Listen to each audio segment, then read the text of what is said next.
Howdy YouTube, and welcome to this episode of the Gunman. So just a quick review and demo on the SR200 Sundstrom Respirator. As you can see, I've just got myself a brand new one. I was actually never really planning on doing a review on this, but after making a post on Facebook, I had a person say, mate, it'd be good to see you do a review on this respirator, and I thought, well, that is what I do after all. You know, I do make YouTube videos, so I may as well do a bit of a quick review up on it and give you guys a bit of a look at it and tell you guys my thoughts on it. I will start off quickly by saying I do believe these are the best respirators on the market. Now, there are a few reasons for that. They've got a very nice fit around the face. As you can see there, you've got a few straps, you can tighten them up, and they're actually elastic as well. I had one of these, well, I bought it in 2004, and the previous models never used to be elastic, but they do feel a little bit nicer and they seem to fit your head a little bit better these days with the current models. So these respirators can either be air-fed or cartridge filters. You can see the very front section that I was showing you at the very start.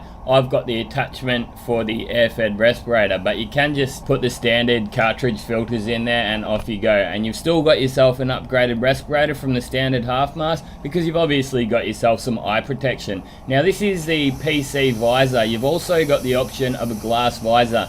Now, the reason I got the PC visor, I was really lucky to get this at such an amazing price. I got it for $130. Most of the time with the PC visor, you're looking at around sort of $400 to $500.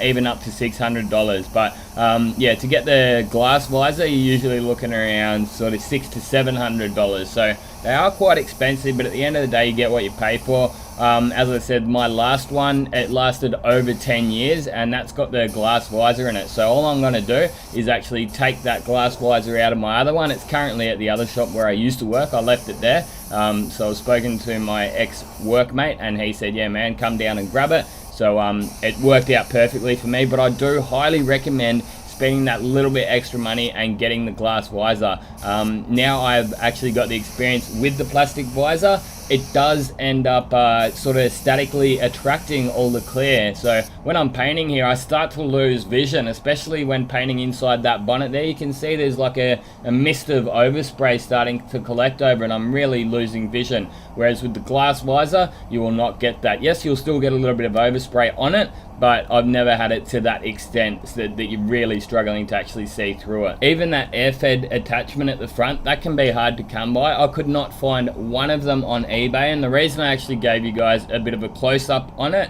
at the very start was there's a product number there, and it may come in handy because I even looked on the Sundstrom website and I couldn't actually find the product number. I couldn't find the product itself either. So you may be in the situation where you really want one of these respirators, you might be able to search for that product code. So I thought I'd also quickly touch on just breathable air. So don't just think that you can get yourself one of these respirators and plug it up to your airline and you're fine to start using an air-fed respirator. By no means is that the case. So you can see that I've got the belt. That's basically just the last line of defense. There is a filter in that belt, but before that we've got a 3-stage filter on the wall outside the booth, and then we've also got an air dryer, so that takes out most of the moisture out of the air from the compressor. And we've also got ourselves a really awesome compressor. We've got ourselves one of those air screw compressors, so we've got no dramas about losing air pressure in the booth. So if you're running sort of an older style compressor, then you may end up having some air issues because it does use up a little bit more air, obviously. So previous to having this respirator, I was just using a half mask, so still an air-fed respirator, but it was just sort of covering your nose and mouth type area.